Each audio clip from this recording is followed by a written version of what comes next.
grabar efectivamente. ¿Cómo andan? ¿Todo bien? Bueno, vienen siendo semanas como venimos viendo también con el análisis de los precios de Gavi y demás del mercado en general bastante frenado, manteniéndose en un rango de precios hace muchos días. Eh, pero bueno, me quiero centrar en un par de cosas. Primero un pequeño análisis de algunas cosas dentro de lo que es DeFi, algunas novedades con respecto a lo de esto de Terra 2.0, un poco también capaz comentar acerca de qué es lo que pienso yo al respecto y qué es lo que yo estoy haciendo con lo que me fue llegando de ese airdrop que hicieron. Eh, bueno, el análisis de DeFi es eh, un poco tenebroso. La realidad es que podemos ver en lo que fue ya, digamos, el último mes, eh, caídas del total value locked, o sea, de la cantidad que hay dentro de cada red, de números bastante significativos. Eh, Después voy a hablar bastante más de esto y de creo que, digamos, directamente desde la parte desde la mentalidad de un inversor, o por lo menos cómo lo veo yo y qué es lo que voy a hacer al respecto. Como lo digo siempre, esto no va a morir, DeFi no va a dejar de existir. Eh, bueno, estuvimos en la cresta de la ola, ahora la ola cayó y estamos en esta situación. Es lógico, pasa, y también quiero hablar un poco de eso después, eh, aclarando un poco lo que es también una teoría bastante conocida en los mercados y creo que aplica mucho a este tipo de mercados también. Pero bueno, sí recalcar eso, que en general, más allá de que justamente hoy tenemos un día un poco verde en el mercado, eh, en general y de hecho, visto desde el lado de mío como un usuario de DeFi, hoy en día estoy bastante menos motivado a bueno, a jugar, a probar, a estar dentro de DeFi por los riesgos de seguridad que acarrean este tipo de caídas, el hecho de que hayan millones de cadenas distintas, de redes y que no haya prácticamente demanda.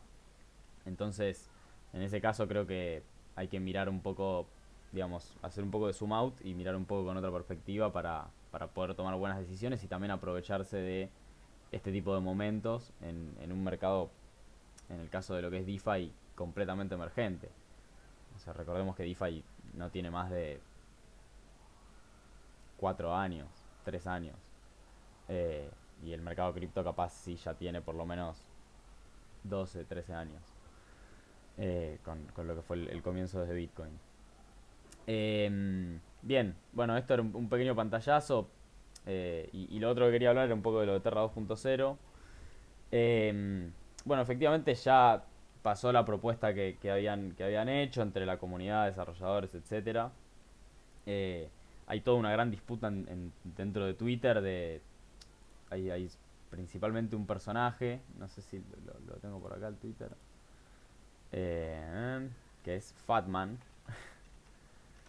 que apareció medio en todo este revuelo de Terra y está como tratando de exponer de alguna forma hasta incluso en términos capaz hasta legales y buscando pruebas para ver hasta qué punto el equipo de Terra tuvo algún tipo de responsabilidad en esto o no.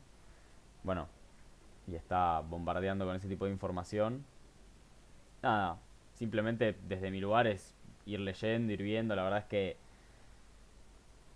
me parece absolutamente imposible poder prever efectivamente qué va a pasar y más difícil me parece poder prever hasta qué punto la solución de hacer un fork de Terra y hacer una nueva red puede efectivamente también, eh, nada, tener digamos, ser exitoso a largo plazo o al plazo que sea, pero realmente a esta instancia y con la cantidad de información que hay, con todo lo que se está revisando y todos los distintos escenarios posibles, que son muy amplios, eh, me parece muy difícil, digamos, tener una clara visión al respecto y en ese sentido también me parece muy importante tomar decisiones, porque claramente cuando no hay una buena visión al respecto, también es un buen momento a veces para poder sí estar decidido en algún tipo de estrategia y y no dejarse llevar por esa incertidumbre también, que creo que es lo que al fin y al cabo puede hacer que uno no tome las decisiones correctas. Eh, Hay un montón de información acerca del airdrop de lo que hicieron de Luna, digamos, del nuevo token. Recordemos que el token viejo, digamos, el Luna 1.0, por así decirlo, y el UST eh, pasaron a llamarse USTC y LUNC, o sea, LUNC, que básicamente son Luna Classic y UST Classic. UST en este caso ya no tiene ningún tipo de valor y por el momento no tiene tampoco ningún tipo de utilidad, entonces eh, no hay prácticamente demanda, más allá de alguien haciendo trading o bots haciendo arbitraje o algún tipo de operación, pero no hay ningún tipo de demanda para el UST en este momento. Y de hecho, Terra 2.0 aclaró el hecho de que no va a usar UST ni va, digamos, ni se va a apoyar en eso para continuar con su nueva red. Eh, pero bueno, más allá de eso, sí llegaron los airdrops. En general, todos los airdrops que llegaron a cualquier participante, recordemos que habían airdrops para la gente que tenía Luna y la gente que tenía UST pre-ataque, y también hubo airdrop para la gente que tenía Luna y que tenía UST post, o sea, post-ataque. Se le dice pre-ataque, post-ataque a esta cuestión de la pérdida del PEG y de esta espiral de la muerte y todo lo que vimos que pasó. Este, Después está en cada uno también analizar, y eso ya será, me parece, otra charla, efectivamente, qué tan justo es o no eh, este airdrop, digamos, cómo se repartió, etcétera, etcétera. Lo cierto es que hubo mucha gente participando y generando propuestas.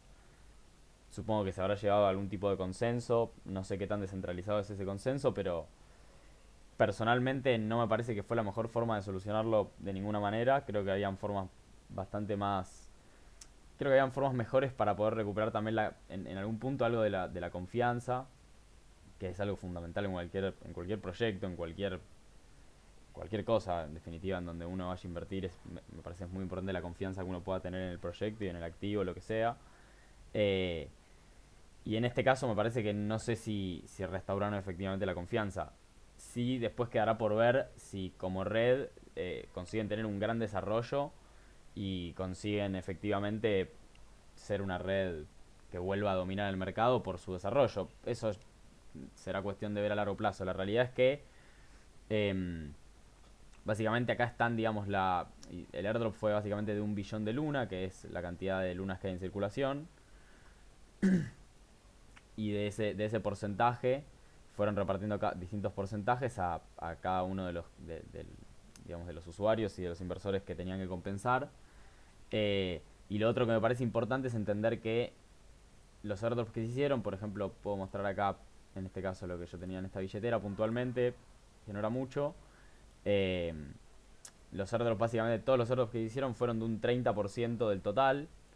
Y el resto digamos, el 70% que quedó del airdrop va a quedar como vesting y queda, digamos, automáticamente ya delegado eh, en los validadores, haciendo staking.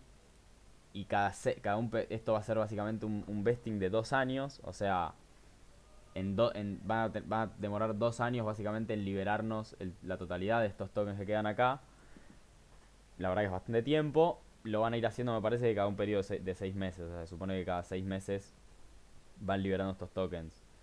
Eh, Nada, creo que desde ese lado digamos, hay muchas formas de verlo. Desde mi lugar, lo primero que pienso es en deshacerme de estos 30 luna, o este porcentaje que ya me llegó acá, para hacerlo liquidez, porque la verdad que, como digo, en una situación de incertidumbre donde no tengo la más pálida idea de qué es lo que va a pasar, y encima únicamente estaría teniendo la posibilidad de vender un 30% de toda mi posición, me parece que tranquilamente puedo deshacerme de todo esto. Después es cuestión de cada uno buscar el precio que le parezca correcto. Lo cierto es que se está moviendo, digamos, estuvo no sé, llegó a estar, ni bien salió, que obviamente prácticamente yo no estaba ahí y era imposible vender también porque no estaba en ningún exchange en ningún lado, pero que salió más o menos alrededor de $20 y al toque cayó. Estuvo entre los $5 y ahora tuvo alguna pequeña suba hasta $9.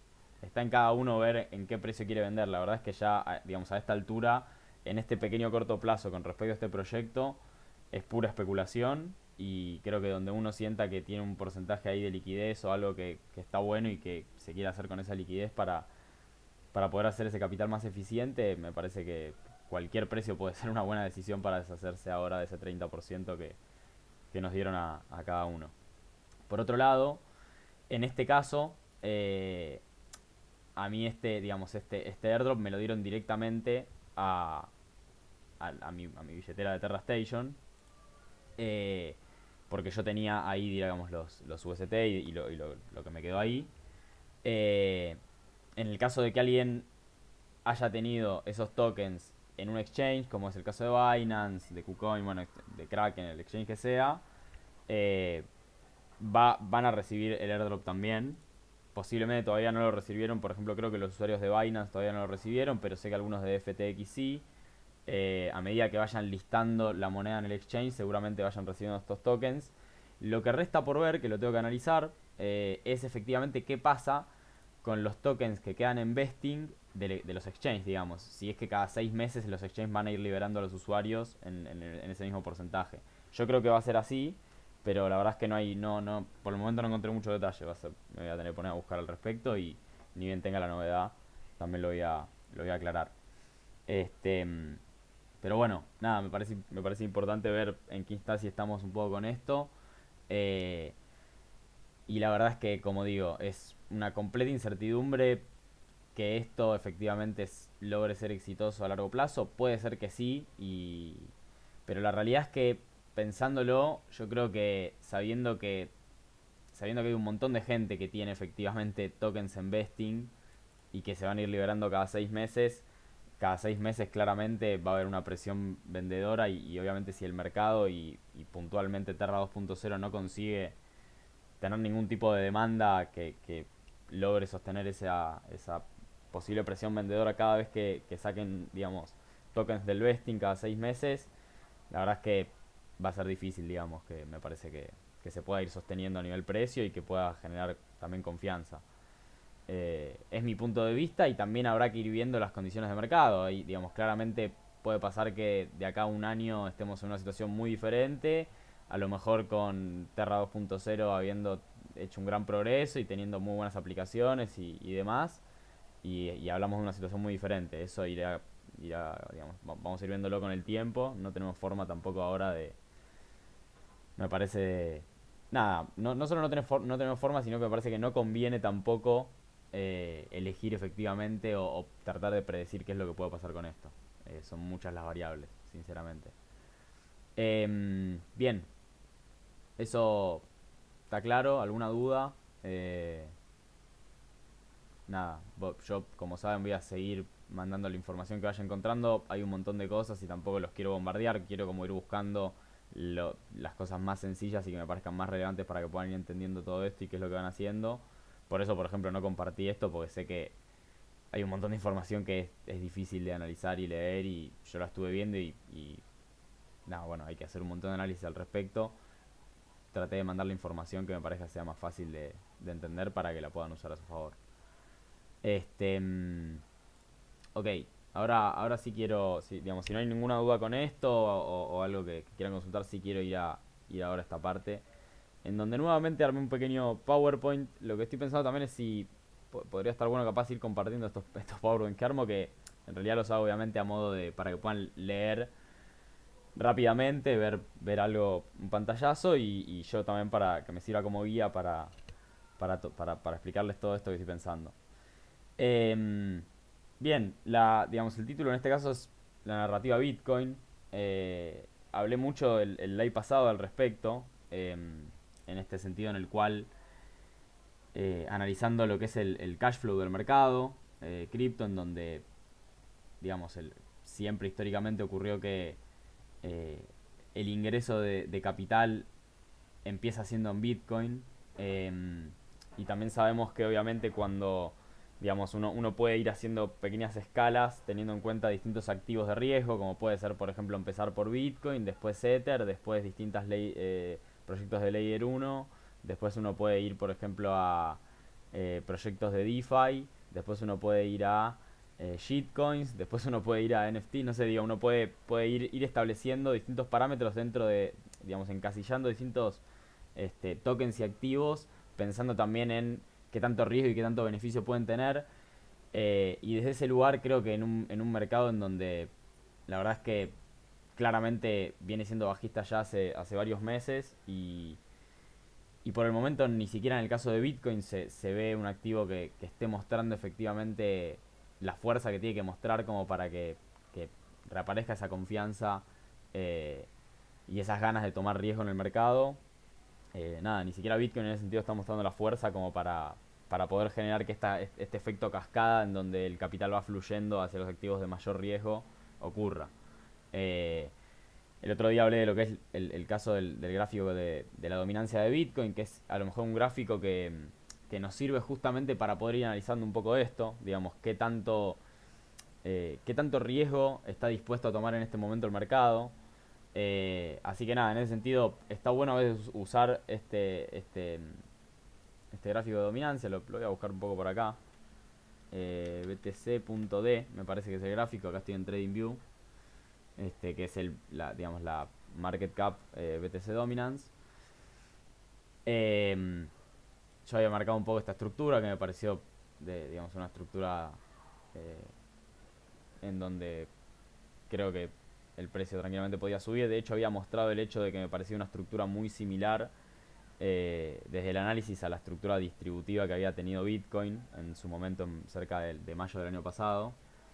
Este, pero bueno, me parece que más allá de ver el gráfico, que obviamente en este caso no es el gráfico de un activo, entonces, digamos, el análisis obviamente no me parece exactamente igual al de un activo, aunque sí se puede hacer cierto análisis, creo.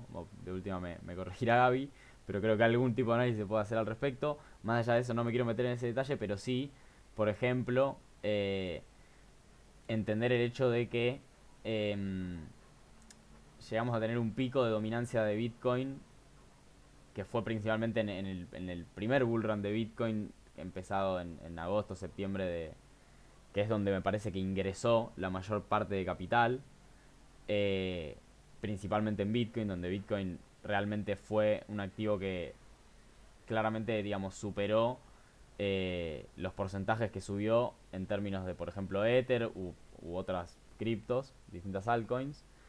Y luego sí se viene toda esta caída, que obviamente esta caída de acá se ve completamente reflejada en toda la suba enorme que hubieron de un montón de altcoins distintas.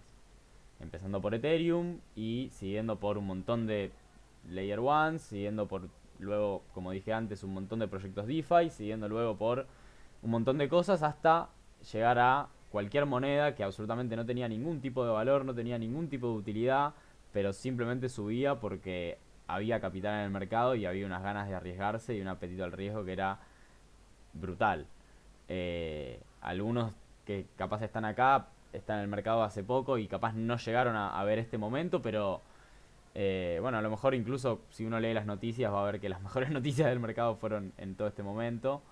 Eh, y yo creo que a la dominancia de Bitcoin le queda todavía un trayecto para, para que vuelva a generarse eso de que efectivamente haya un ingreso de capital al mercado. No sé hasta qué valor, podrá ser hasta este nivel de 60%, me parece un nivel, digamos, interesante para analizar.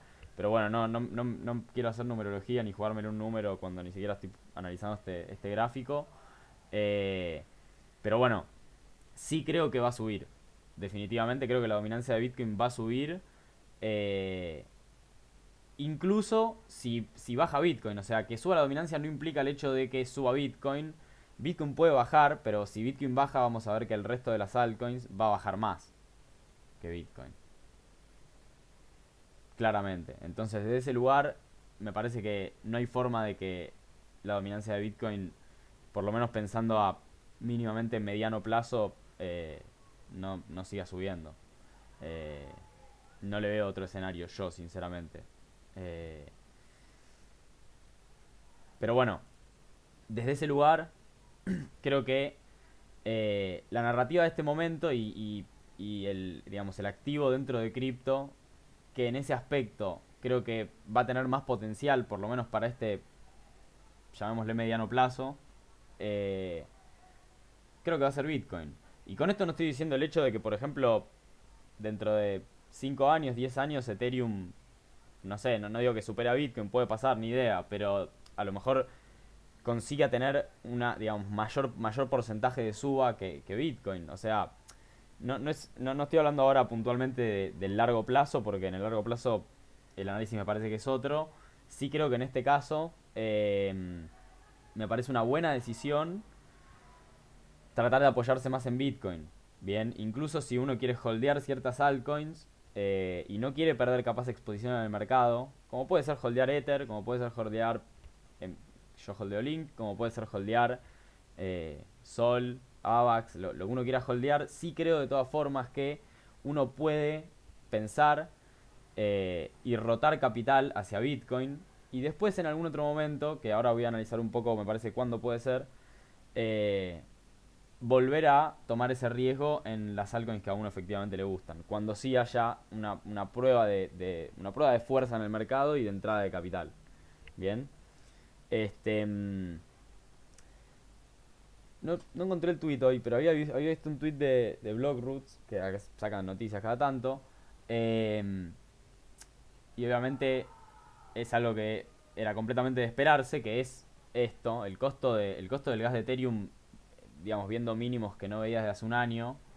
Y acá noté un término que me parece fundamental para analizar un poco esto, que es reflexividad. Ahora voy a ir un poco más en detalle a eso. Eh, pero bueno, sí me parece importante destacar esto, por ejemplo, en donde hubo digamos, un momento donde el costo de gas de Ethereum para interactuar con smart contracts o hacer swaps y demás era, por ejemplo, de $2,50. Cosa que hace muchísimo que eso efectivamente no ocurre y habla sin lugar a dudas de la pérdida de demanda que ha tenido la red y que en este caso es la red principal dentro de lo que es DeFi y la red que más se utiliza. Este, y me parece que como efecto rebote, algo súper lógico de analizar y que también quiero meterme más en detalle ahora en breves, es esto de acá. Digamos, en estas condiciones de mercado y teniendo en cuenta el hecho de que el costo de gas de Ethereum está en esos precios, que a lo mejor hoy en día cualquiera los puede pagar, y a lo mejor hace 6 meses eran impagables para cualquier retail o minorista o inversor de bajo capital. Eh, Hoy en día creo que es accesible y en definitiva no está consiguiendo uso y no está consiguiendo demanda.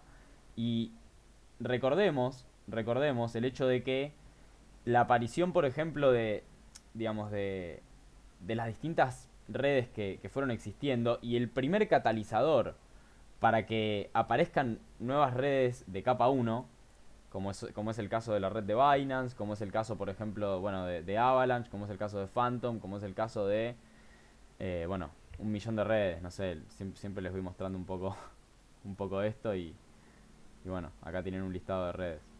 Eh, Básicamente la primer narrativa que impulsó al hecho de que aparezcan todas estas redes y de que capten un montón de usos, y esto empezó pasando principalmente con la red de Binance Smart Chain a principios del 2021, eh, fue el hecho de que las comisiones en la red de Ethereum eran carísimas.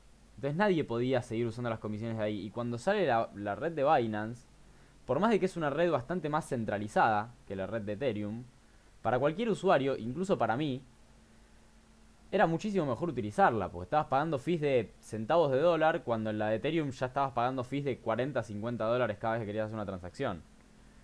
Entonces, también me parece que está bueno, y ahora quiero ir con esto de la reflexibilidad, en ver este efecto rebote también, en donde esa misma narrativa que impulsó a la creación de todas las redes que vemos hoy en día y a la aparición de que mucho capital vaya hacia esas redes, es una narrativa que hoy en día se vuelve en contra. O por lo menos se desinfla, si se quiere decir. Lo cual no creo que signifique el hecho de que o no, digamos, no pueda suceder otro tipo de narrativa distinta, o el hecho de que esta narrativa vuelva a ocurrir. A lo mejor, digamos, dentro de un tiempo, efectivamente vuelve a ocurrir que el costo de gas en Ethereum vuelva a ser muy caro y vuelve a ocurrir esto, puede ser. Este, y acá noté una pequeña cosa como para no olvidar, que tiene que ver con esto que decía antes, que es este análisis que voy a hacer ahora, obviamente tiene que ver más con, desde mis proyecciones, algo más pensado a mediano plazo, o algo más pensado a la hora, a lo que está sucediendo ahora y a cómo podemos tomar las mejores decisiones, pero siempre pensando en el largo plazo. Y en ese sentido, me parece sí importante que, si bien uno puede hacer un foco y analizar un contexto puntual y actual en el mercado, creo que también está bueno no perder de perspectiva la mirada que tiene uno a largo plazo, la estrategia que a lo mejor uno planteó en un inicio, el por qué uno planteó esa estrategia, y poder efectivamente hacer ese zoom out para, para tener esa perspectiva también a largo plazo y poder tomar buenas decisiones en el ahora. Bien. Entonces sí me quiero ir un poco más a este aspecto de la reflexividad. En principio es un concepto, no sé si lo conocen a George Soros, pero bueno, posiblemente sí. Es una persona con bastante riqueza. Eh, de hecho, yo les había contado hace poco un poco con la comparativa de esto de lo que pasó con Terra, que George Soros se sabe de una operación muy famosa que hizo, en donde digamos, básicamente dejó en quiebra al Banco de Inglaterra. Bueno, nada, eso después cada uno lo pueden googlear, ver videos de YouTube, tienen de todo ahí como para ver esa historia, es muy interesante. Pero bueno, él habla de este concepto de reflexividad en donde plantea que hay situaciones narrativas, hay aspectos fundamentales dentro de todos los mercados, en este caso estamos analizando el mercado cripto, en donde las mismas narrativas y catalizadores hacen que los precios de los activos o la cantidad de capital que hay ahí en los activos y que va obviamente fluctuando, eh, oscile demasiado lejos de un precio de equilibrio. Bien. Eh, y en este sentido, digamos, se puede analizar mucho más esta teoría también desde los mercados en general, a mediano y largo plazo. Y es una teoría que busca en algún aspecto eh, poder, digamos, salir de la... O sea, generar algo o poder ver algo en el mercado que se salga un poco de lo que serían, digamos, las teorías económicas más convencionales. Bien, entonces poder ver ese tipo de cosas muchas veces para un inversor puede ser claramente ciertos catalizadores para operar el mercado de una cierta forma y obtener un buen rendimiento ante ver ese tipo de situaciones. Bueno, hay un montón para estudiar de esto, no me quiero detener en este aspecto puntual de Soros, pero sí tratar de analizar un poco esto y meter un poco de detalle con esto, en donde estos mismos fundamentos alcistas a corto o mediano plazo pueden tranquilamente volverse en contra por su misma condición. Expliqué un poco esta situación, digamos, si tenemos los fees de Ethereum que son completamente baratos y eso fue el catalizador para toda una narrativa de soluciones de capa uno y de un montón de redes que fueron apareciendo, eh, ni bien se corta ese chorro, porque hoy en día los precios de los fees de Ethereum son efectivamente muy baratos, toda esta narrativa pierde efecto. Entonces todo eso que se pudo expandir en un aspecto, de pronto no tiene más sentido. Digamos, ¿por qué alguien seguiría utilizando AVAX? Seguiría utilizando cuando en definitiva ya no hay tanta diferencia entre pagar esos fees y uno sabe que la red de Ethereum es una red mucho más probada, etcétera, etcétera. Y aún así, obviamente, eh, tampoco está habiendo demanda en la red de Ethereum. Entonces, imaginémonos, si no hay demanda en la red de Ethereum, ¿cuánta demanda puede haber efectivamente en otras redes? Por más buena que sea la red, por más rápida, lo que sea. Eh, lo que sea. Por más tecnología a prueba de todo, no importa. Es una cuestión digamos, de usabilidad. Yo como usuario también veo este tipo de cosas. Bien. Este, mm, y por otro lado, este tipo de situaciones y este catalizador de los gas fees baratos y que genere obviamente la aparición de un montón de redes y de un montón de distintos funcionamientos. Yo lo digo siempre, digamos, esto sirve, o sea, estas cosas tienen que pasar porque hubo en todo ese tiempo en donde hubo una gran competencia por redes y por soluciones de capa uno y por protocolos y etcétera, obviamente hubo un gran avance tecnológico y eso es muy importante también para el futuro de cripto y para que efectivamente algún día lleguemos a esa instancia de adopción que a lo mejor muchos de nosotros pensamos que tarde o temprano va a ocurrir. Y creo que estas cosas son también necesarias. Pero sí me parece que está bueno saber dónde uno está parado actualmente, como digo siempre, para poder tomar siempre las mejores decisiones. O por lo menos las que a uno lo dejen más cómodo. Eh, entonces, al día de hoy, lo que yo veo es los fees de Ethereum muy baratos, o sea, no hay demanda en Ethereum. Si no hay demanda en Ethereum y los fees están muy baratos, no existen narrativas de soluciones de capa uno como Phantom, AVAX, etcétera, que funcionen. Y al día de hoy no solo pasa eso, sino que no hay demanda y tenemos un montón de oferta, porque se fue generando a través de todo este año, año y medio, eh, muchísima competencia y muchísimas redes, muchísimas, y millones de proyectos. Yo lo digo siempre esto, pero 13.440 monedas distintas. No existe. Si vamos al caso de CoinMarketCap, 19.658 criptos distintas. Eh, no hay forma. ¿Cómo se van a repartir eso? No existe. Eh, entonces, entonces, esto. Importante entender esto. Distintos perfiles de riesgo, distintos momentos también del mercado que pueden hacer que estas cosas efectivamente funcionen como una inversión. Hoy en día, capa uno no funciona. No funciona. Tenemos demasiados competidores. Hay un montón de buenísimas tecnologías, ¿eh? No digo que los competidores sean todos malos y que vayan y que no existan más. No, no, no. Yo, a lo mejor, por ejemplo, por mi análisis, yo puedo ver que el caso de Avalanche, por ejemplo, es una muy buena red y yo siento que Avalanche va a subsistir. Puede ser.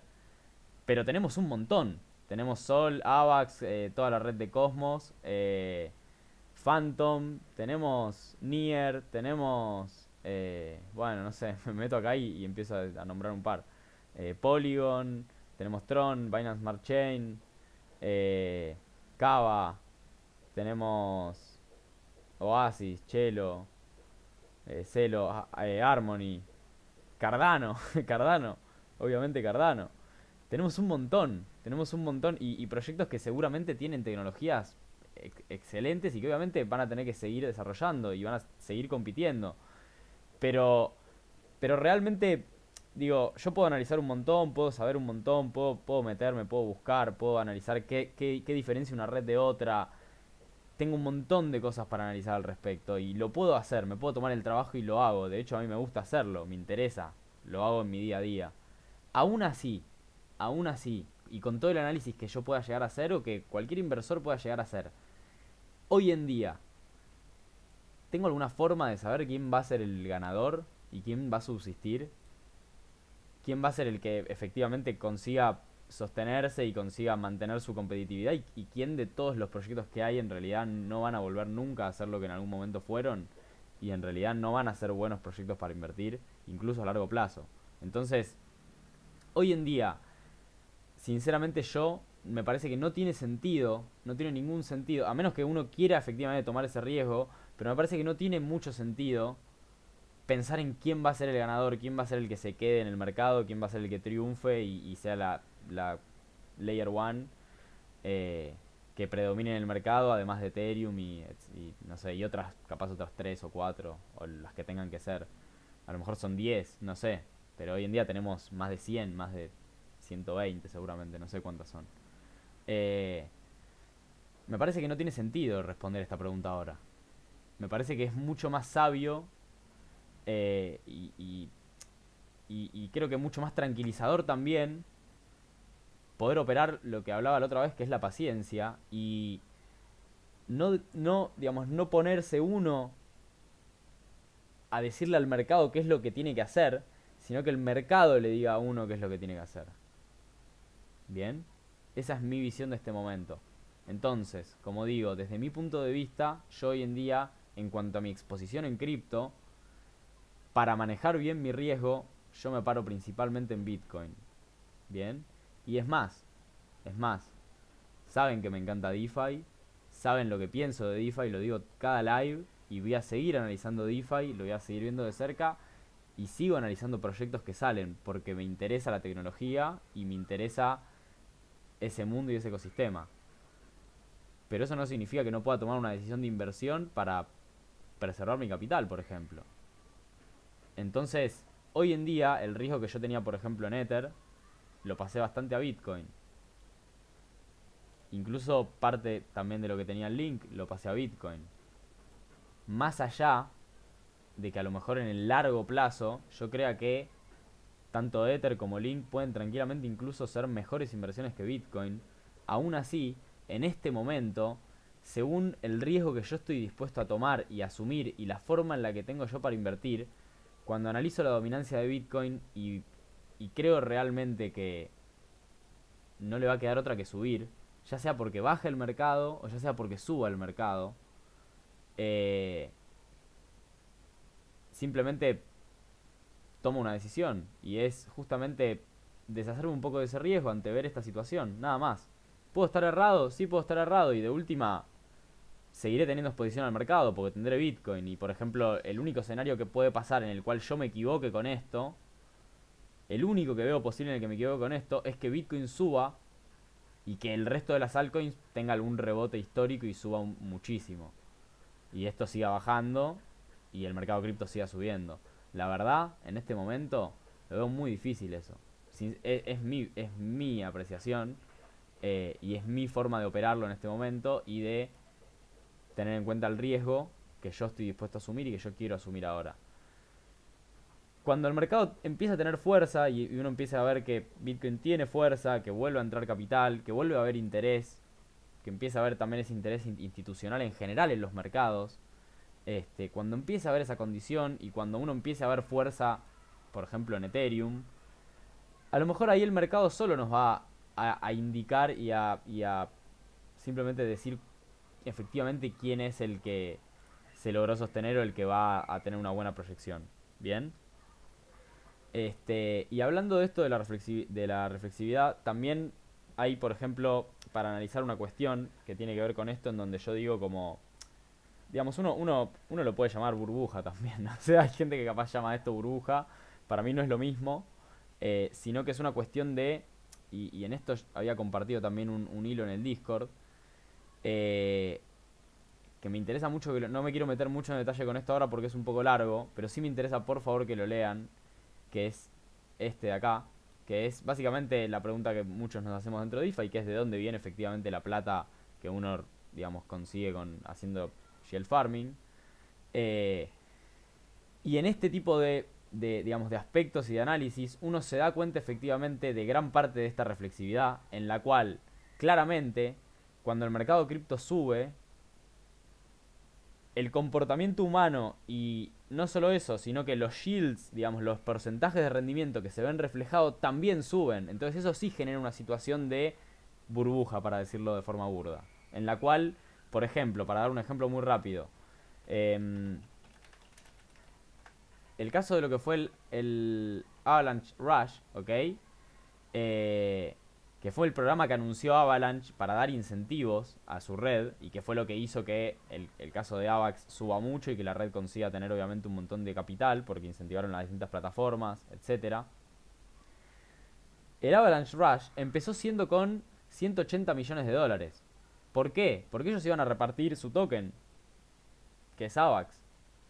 Cuando esto se anuncia, antes de que salgan los incentivos, AVAX subió un montón de precio, obviamente por la especulación de esto y porque esto efectivamente iba a ocurrir y porque esto iba a generar que entre capital a la red. Entonces y esto creo que se ve, digamos, y es clarísimo el hecho de que los mercados obviamente se anticipan y los precios obviamente están anticipados ante este tipo de noticias y de eventos. Entonces, eh, cuando esto ocurre y se anuncia los 180 millones de incentivos, empieza a subir tanto el precio de AVAX que estos 100 millones en incentivos pasan a ser 1,5 billones más o menos.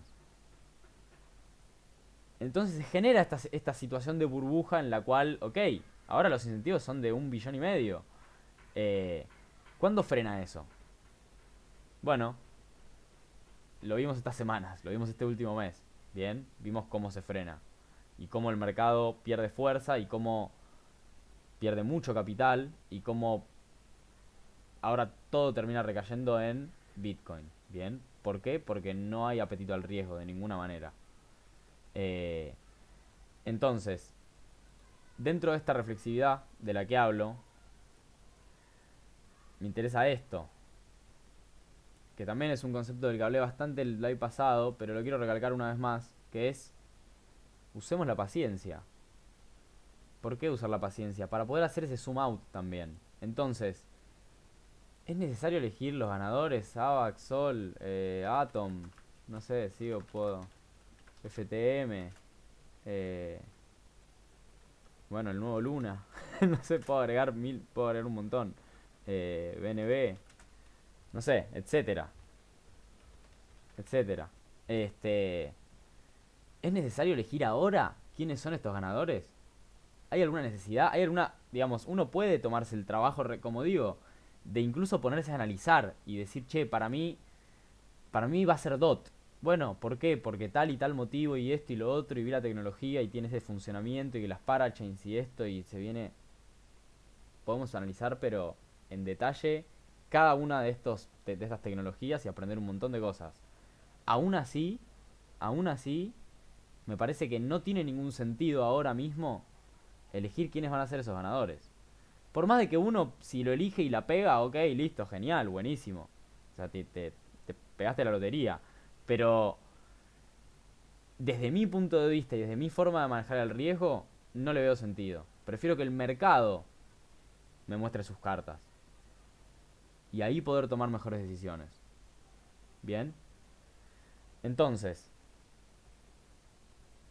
si uno quiere tener un poco de Sol porque confía y le gusta la tecnología, un poco de AVAX, bien, no sé, lo que sea, puede ser, ya dije, DOT, un montón de tokens que hay y de criptos, de soluciones de capa uno y de distintas tecnologías de blockchains. Eh, Está bien, no me parece mal, uno lo puede tener, pero hay que saber el riesgo que eso conlleva, hay que saber muy bien el riesgo que eso conlleva, hay que saber que posiblemente uno no esté eligiendo al ganador, a lo mejor sí, pero a lo mejor no.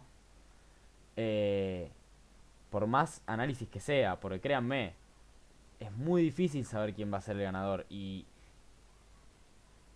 realmente sepan que el último, digamos, de los proyectos que estuvieron en el último, digamos, Bull Run de 2017, uno ve el top 10 y hoy en día son proyectos prácticamente completamente distintos. Entonces, no es tan fácil, es una tecnología muy emergente, como dije. Eh, Uno no sabe qué va a pasar, qué regulaciones van a venir, cómo se van a ir metiendo los países con esto. Primero desde el punto de vista de Bitcoin, después desde Ethereum y después desde DeFi, o sea, lo que falta, ¿no? Cómo se van a asegurar este tipo de tecnologías, cómo se van a evitar que haya más estafas, no sé, un montón de preguntas que quedan para responder y que no las podemos saber ahora. Bien, entonces desde ese punto de vista, yo prefiero tomar más el riesgo de tener Bitcoin y tenerlo bien guardado, posiblemente en una cold wallet si alguien tiene, y si no, en alguna billetera de aplicación que sea directamente de Bitcoin, eh, y esperar, y tener paciencia, ¿bien? ¿Y qué onda con Link? Quienes me conocen saben que hablo siempre de Link, saben que holdeo Link y quiero que sepan que eso no cambió. O sea, sigo teniendo Link, eh, y los voy a seguir teniendo. Y en ese caso seré también justo conmigo en mi estrategia y si termino estando equivocado en mi análisis a largo plazo, asumiré, nada, asumiré la responsabilidad de la inversión porque sé lo que esto implica y sé este tipo de tecnologías lo que es. Ahora, lo que me di cuenta con el hecho de, digamos, analizando Link, es que por un lado, eh, Link recibió, básicamente tuvo toda esta caída acompañada de todo el mercado, obviamente, y posiblemente siga teniendo esta caída y conlleva los riesgos que conlleva DeFi, porque Link hoy en día tiene mucho que ver con DeFi. Prácticamente un gran porcentaje de lo que es DeFi utiliza los servicios de Link, de Chainlink, desde un montón de puntos de vista, y es lo que más se conoce como la utilidad de Chainlink. Bien, pero por otro lado sabemos también que Chainlink tiene muchos partnerships y trabaja mucho con finanzas tradicionales. Y de hecho parte de lo que quiere Chainlink en algún punto es poder ser de alguna forma ese puente que establezca esta verdad criptográfica que permita justamente que la blockchain no se vulnere y aún así pueda pueda tener las regulaciones que tenga que tener y las finanzas tradicionales puedan también formar parte de lo que es DeFi de una forma que sea completamente conectada y, como digo, con una máquina, con una tecnología que garantice que las condiciones para que eso ocurra sean completamente descentralizadas y sean absolutamente casi cero riesgo. No existe el cero riesgo, por eso digo casi. Ese es el objetivo a largo plazo de Link y por eso yo sigo completamente manteniendo mi visión a largo plazo intacta de lo que yo creo que puede generar Link en un futuro. En un futuro posiblemente para algunos lejano, el tiempo también pasa y uno no sabe qué es lo lejano y qué es lo que queda cerca. Eh, pero a largo plazo en este caso para mí, en activos como Bitcoin, como Ether, como Link, para mí es muchos años. Eh, lo cual no significa que no vaya tomando ganancias cuando quiera tomar ganancias, que no vaya, por ejemplo, pasando Link a Bitcoin cuando veo escenarios como este. No significa que no haga ese tipo de cosas. Eh, por otro lado, no vendí todos mis Link tampoco, ni todos mis Ether. No tengo por qué venderlo todo. Puedo ir manejándome en términos de porcentajes con algo que a mí me deje cómodo y tranquilo. Entonces, desde ese aspecto, creo que cada uno tiene mucho para pensar, para analizar y tomen acción. Tomen acción. Me pueden consultar a mí, pueden hablar con Gaby, pueden eh, hablar con un montón de gente, analizarlo, si necesitan ayuda para lo que sea, pero está bueno también poder hacer un análisis en momentos a lo mejor en donde uno no tiene una visión capaz tan clara de lo que va a ocurrir, como venimos viendo con Gaby, por ejemplo, con el análisis técnico en el caso de Bitcoin, donde hay ya muchos días de un rango y que parece que el mercado no se termina de mover. Eh, y acá ocurre lo mismo. Y en estos momentos creo que para hacer este tipo de inversiones sí está bueno capaz pararse un momento y pensar en esto. Y pensar en los riesgos que conlleva las decisiones que uno está tomando y hacerse cargo de esos riesgos. Bien, si uno los quiere tomar, si uno quiere, por ejemplo, posicionarse y tener un montón de proyectos hoy en día en su cartera, hay que saber los riesgos que conlleva tener cada uno de esos proyectos. Eh, a lo mejor algunos de ustedes dicen, no, yo hoy en día prefiero directamente estar en monedas estables, o ni siquiera prefiero pasarme a dólar porque las monedas estables también están sufriendo ataques y están sufriendo problemas de vulnerabilidad, etcétera, etcétera, como lo vamos viendo estos días. Cualquier decisión desde ese aspecto tiene que ser para contribuir en la tranquilidad de su inversión y que puedan siempre operar a largo plazo con paciencia. El mercado no se va a ningún lado y va a tener oportunidades siempre, eh, pero uno sí tiene que hacer un análisis y establecer una cierta estrategia que a uno lo deje cómodo en el mercado y que uno pueda ver qué es lo que el mercado le dice, uno pueda analizarlo desde el análisis técnico sin lugar a duda. Yo también me gusta tener por lo menos un poco de análisis técnico y hacerlo. Obviamente me ayuda mucho también Gaby nada, es genial, creo que ustedes también. Eh, entonces, esa es una pata que yo veo y por otro lado también analizo obviamente los aspectos más fundamentales. Eh, Aún así, soy consciente de cuándo tengo que tomar ciertas decisiones y de cuándo no puedo tomar esas decisiones. Yo hoy en día no puedo elegir cuál va a ser el ganador y cuál va a ser el proyecto que subsista dentro de la competencia de las Layer Ones. No lo puedo saber, honestamente. Y miren que he probado muchísimas tecnologías, he leído prácticamente el white paper de cada una de las blockchains en las cuales invertí capital. Hay cosas que entiendo, otras que no entiendo porque tienen que ver con tecnologías que a mí me exceden. Eh, y desde mi análisis no puedo saberlo tampoco.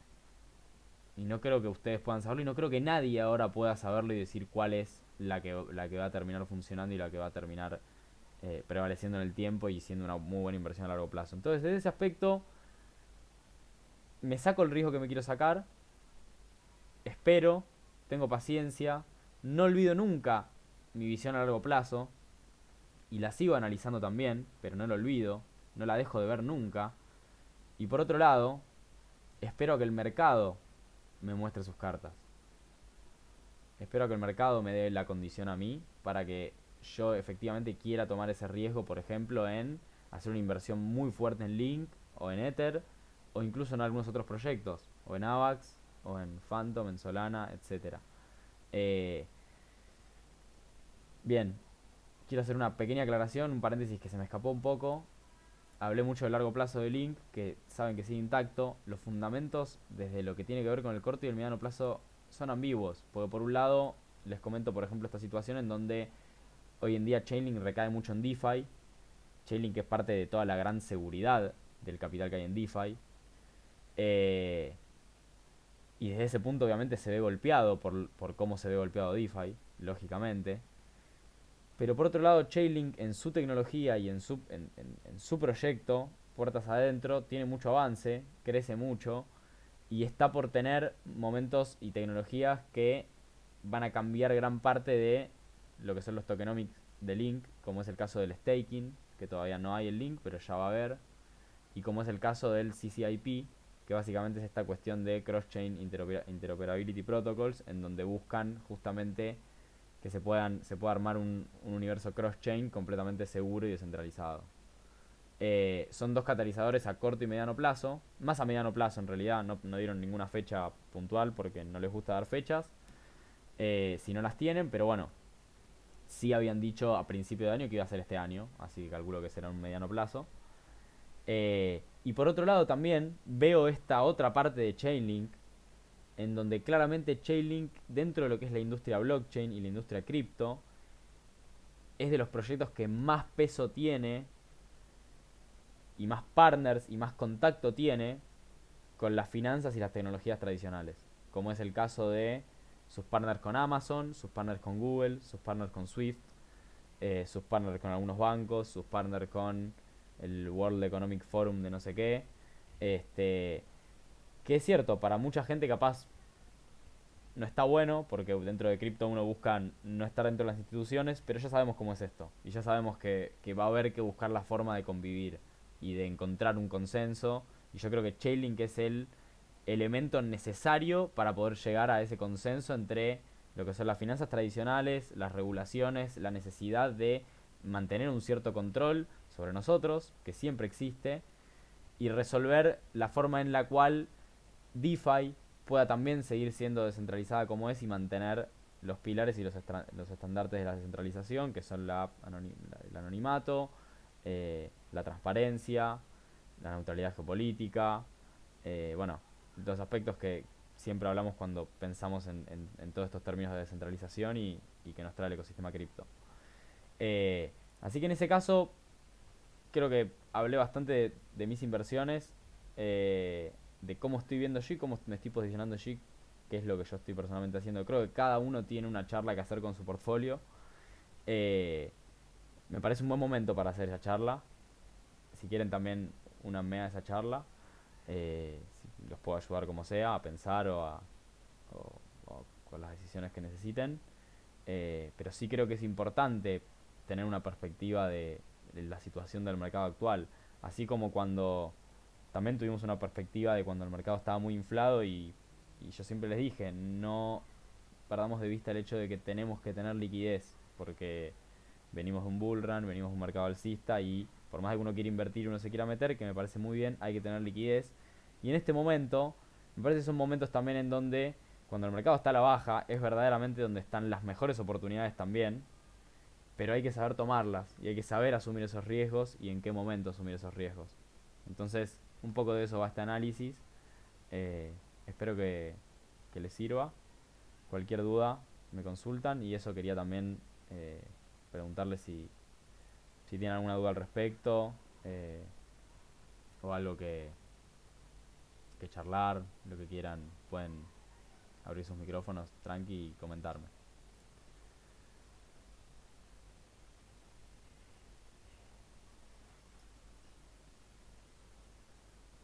Mientras me tomo un mate.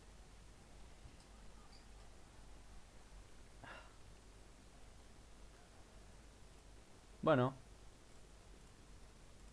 a lo mejor estuve o fui muy claro o, o no sé, pero, pero creo que es una idea bastante general y... Sí, Gaby. Clarísimo, Lea, no, nada más. Loren, perdóname. Sí, Clarísimo. genial. Muy bien. Me alegro, Genial. me alegro. Bueno, espectacular. Si está entonces todo claro, me Me alegro mucho de que este horario haya funcionado. Aparentemente tiene muy buena convocatoria. Así que nada, se mantienen estos horarios, como decía al principio del live. Eh, Mañana nos encontramos directamente con Gaby mano a mano, charlando los dos. Y estamos viendo si prendemos camarita o no. Eso está por verse. Este, a Hay modo que medio conseguir de... una primero. ¿Cómo, cómo? Hay que conseguir una primero. Tal cual, tal cual. Pero bueno, nada. Nos vemos entonces mañana. Dale, con el live ahí con Gaby a las 14:30. ¿Sí? Dale. Bueno, Abrazo, Loren. Hasta espectacular. mañana.